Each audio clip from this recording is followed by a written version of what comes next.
तुम्हें कुछ नहीं होगा, हमने तुम्हें बचा लिया है।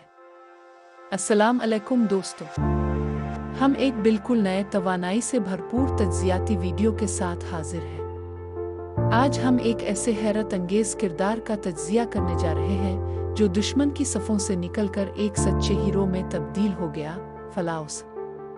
और साथ ही उसके और फातिमा के दरमियान बनने वाले इस मुकद्दर के रिश्ते को भी करीब से देखेंगे। कभी शक की निगाह से देखा जाने वाला एक अजनबी समझे जाने वाला रूमी कमांडर आज ओरहान बे की जान बचाने वाली ढाल बन चुका है। ये तब्दीली वाकई रोंगटे खड़े कर देने वाली है। लेकिन ये सिर्फ एक जंगी मंजर नहीं, बल्कि ये दिलों और तारीख को नए सिरे से लिखने वाली एक ताकतवर वफादारी का ऐलान भी है। ये सूरत-ए-हाल इस बात की वाज़ेह मिसाल है कि बाज़ंतैन और उस्मानी ताल्लुकात कितने पेचीदा और गहरे हो सकते थे।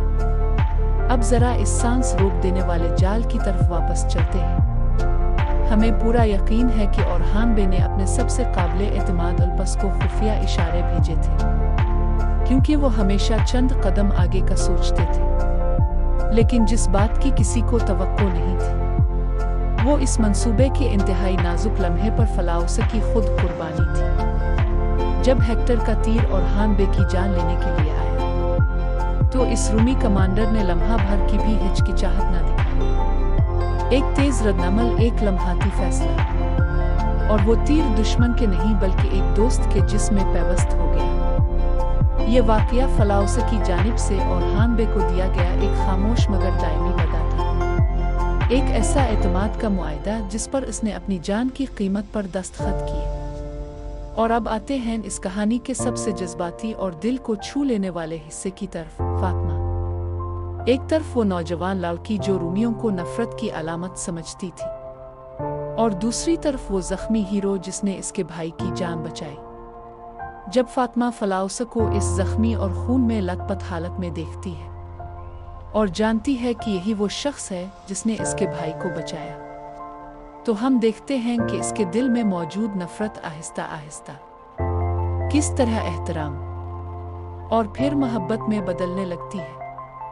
ये सिर्फ एक जख्म पर मरहम रखना नहीं, बल्कि दिल में मौजूद एक गहरे तासुब के इलाज का लम्हा है।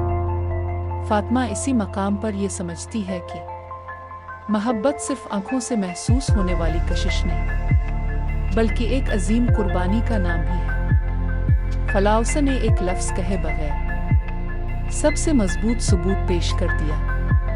ये कहानी तारीखी पस मंजर से भी मुकम्मल तौर पर हम आहंग है। फलाउस की ओरहान गाजी से गैर मुतज़लज़ल वफादारी 14वीं सदी में उस्मानी बीलुक और बाज़ंतैन सल्तनत के दरमियान मौजूद पेचीदा ताल्लुकात की बेहतरीन अक्कासी करती है। इस दौर में ओरहान बे ने बाज़ंतीनियों के साथ ताल्लुकात सिर्फ जंग के जरिए नहीं बल्कि दानिशमंदाना सिफारतकारी और यहाँ तक कि शादियों के जरिए भी निभाए। ये एक तारीखी हकीकत है कि ओरहान गाजी ने बाज़ंतैन शहंशाह कांताकोज़न्यूस की बेटी थियोडोरा से शादी की, जो दोनों रियासतों के दरमियान सियासी और सकाफती ताल्लुकात की गहराई को जाहिर करती है। इस जमाने में बाज़ंतैन सल्तनत अंदरूनी खलफशार और सियासी बहरानों का शिकार थी, और बहुत से कमांडर और सिपाही तेजी से उभरती हुई उस्मानी ताकत में शामिल होना बेहतर समझते थे।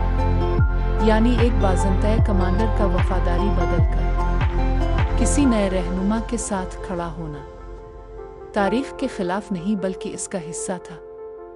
खास तौर पर सरहदी इलाकों में सकाफती मील जौल बहुत ज्यादा था, और इस किस्म के इत्तेहाद एक स्ट्रेटेजिक जरूरत बन चुके थे। अब सवाल ये है, इस वीडियो का कौन सा हिस्सा आपको सबसे ज्यादा दिलचस्प लगा, और क्या इस मौजू से मुताल्लिक आपका कोई सवाल है? कमेंट्स में जरूर हमें आगाह करें।